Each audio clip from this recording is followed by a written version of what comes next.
Hello, Jasmine. Well, let's read. Okay. Hagrid rolled up the note, gave it to the owl. We're on page 56, sorry, Jasmine.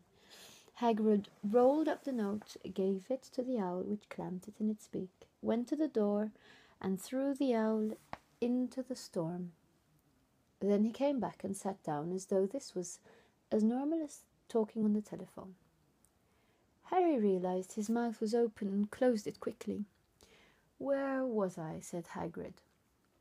But at that moment, Uncle Vernon, still ashen-faced but looking very angry, moved into the firelight. "He's not going," he said. Hagrid grunted. "I'd like to see a great muggle like you stop him," he said. "A what?" said Harry, interested. "A muggle," said Hagrid. "It's what we call non-magic folk like them. And it's your bad luck you grew up in a family of the biggest muggles I ever laid eyes on. We swore when we took him in we'd put a stop to that rubbish," said Uncle Vernon. "Swore we'd stamp it out of him. Wizard, indeed." "You knew?" said Harry. "You knew I'm a wizard?" "Knew?" shrieked Aunt Petunia suddenly. "Knew? Of course we knew. How could you not be? My dreaded sister being what she was. Oh, she got a letter just like that and disappeared off to that school and came home every holiday with her pockets full of frog spawn, turning teacups into rats. I was the only one who saw her for what she was, a freak. But for my mother and father, oh no, it was Lily this and Lily that. They were very proud of having a witch in the family." She stopped to draw a deep breath, and then went ranting on. It seemed she had been wanting to say all this for years. "Then she met that Potter at school, and they left and got married and had you. And of course I knew you'd be just the same, just as strange, just as abnormal. And then, if you please, she went and got herself blown up. And we got landed with you." Harry had gone very white. As soon as he found his voice, he said, "Blown up? You told me they died in a car crash." "Car crash?" roared Hagrid, jumping up so angrily that the Dursleys scuttled back to their corner. "How could a car crash kill Lily and James Potter? It's an outrage, a scandal. Harry Potter not knowing his own story when every kid in our world knows his name." "But why? What happened?" Harry asked urgently. The anger faded from Hagrid's face. He looked suddenly anxious. "I never expected this," he said in a low, worried voice. "I had no idea when Dumbledore told me there might be trouble getting hold of you, how much he didn't know." "Ah, Harry, I don't know if I'm the right person to tell you, but someone's got to. You can't go off to Hogwarts not knowing." He threw a dirty look at the Dursleys. "Well, it's best you know as much as I can tell you. Mind, I can't tell you everything. It's a great mystery, parts of it."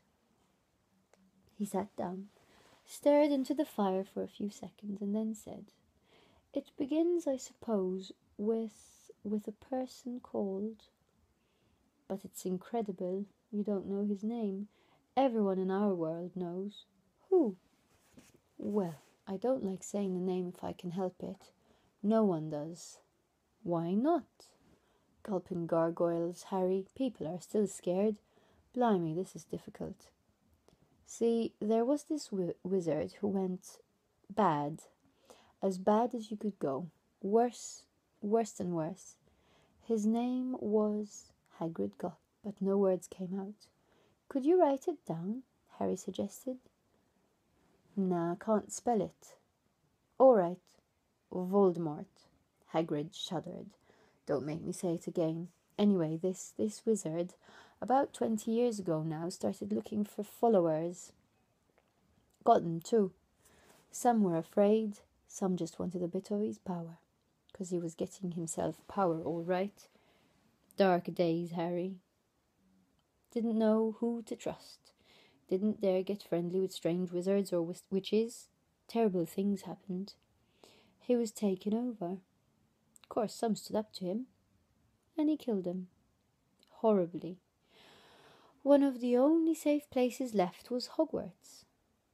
Reckon Dumbledore's the only one you know who was afraid of. Didn't dare try taking the school, not just then anyway. Now your mum and dad were as good a witch and wizard as I ever knew. Head boy and girl at Hogwarts in their day. Suppose the mystery is why you know who never tried to get him on his side before. Probably knew they were too close to Dumbledore to want anything to do with the dark side. Maybe he thought he could persuade them. Maybe he just wanted them out of the way. All anyone knows is he turned up in the village where you was all living on Halloween 10 years ago. You were just a year old. He came to your house and Hagrid suddenly pulled out a very dirty, spotty handkerchief and blew his nose with a sound like a foghorn. Sorry, he said, but it's that sad. You know your mum and dad, and nicer people you couldn't find. Anyway, you know who killed him. And then, and this is the real mystery of the thing, he tried to kill you too. Wanted to make a clean job of it, I suppose. Or maybe he just liked killing by then, but he couldn't do it. Never wondered how you got that mark on your forehead? That was no ordinary cut.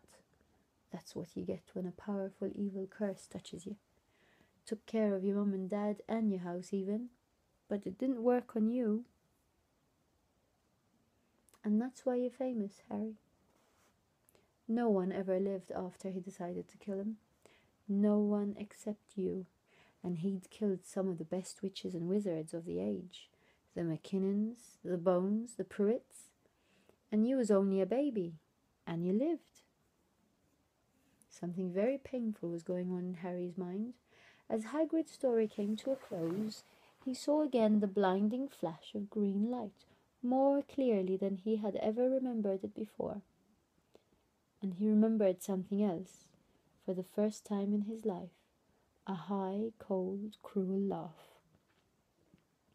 Hagrid was watching him sadly. Took you from the ruined house myself on Dumbledore's orders, brought you to this lot. Load of old tosh, said Uncle Vernon. Harry jumped. He had almost forgotten that Dursleys were there. Uncle Vernon certainly seemed to have got back his courage. He was glaring at Hagrid, and his fists were clenched. Now you listen here, boy, he snarled. I accept there is something strange about you.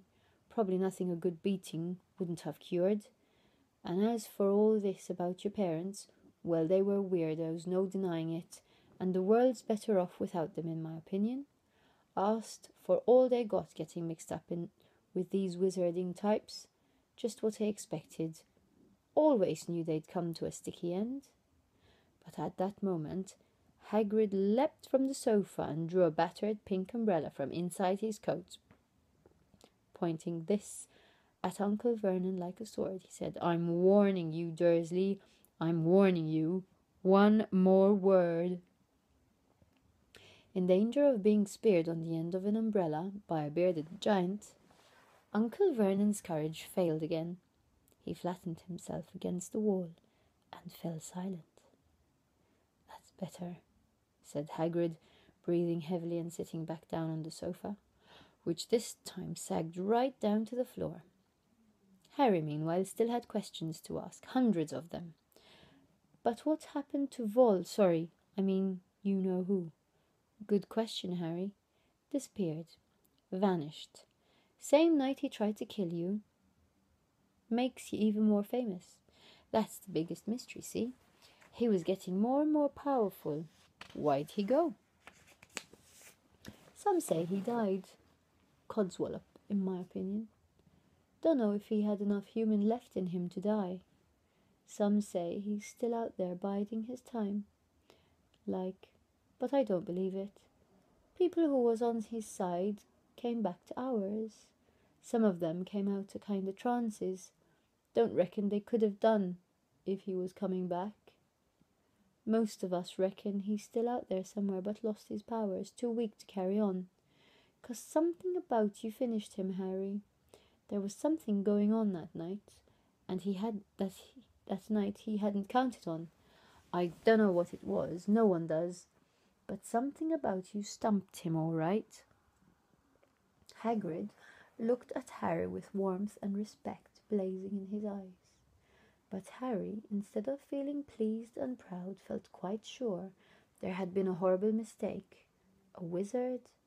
Him? How could he possibly be? He'd spent his life being clouted by Dudley and bullied by Aunt Petunia and Uncle Vernon. If he was really wizard, why hadn't they been turned into warty toads every time they tried to lock him in his cupboard? If he'd once defeated the greatest sorcerer in the world, how come Dudley had always been able to kick him around like a football? Hagrid, he said quietly, I think you must have made a mistake. I don't think I can be a wizard. To his surprise, Hagrid chuckled. Not a wizard, eh? Never made things happen when you was scared or angry? Harry looked into the fire. Now he came to think about it, every odd thing that had ever made his aunt and uncle furious with him had happened when he, Harry, had been upset or angry, chased by Dudley's gang.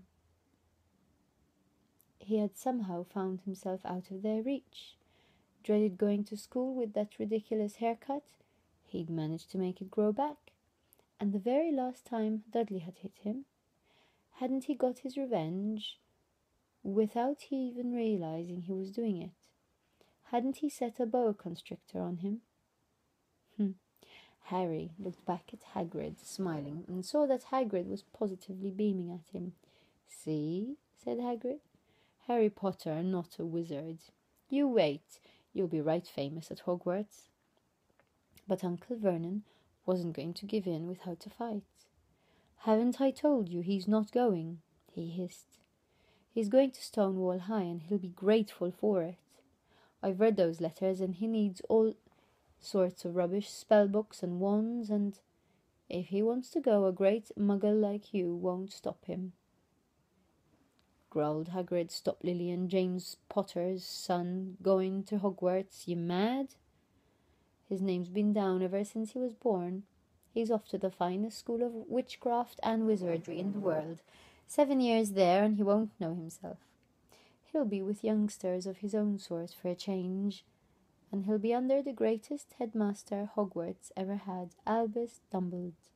I'm not paying for some crackpot old fool to teach him magic tricks, yelled Uncle Vernon. We'll stop there, okay? Page 63. Night-night. Love you, Jasmine. Bye.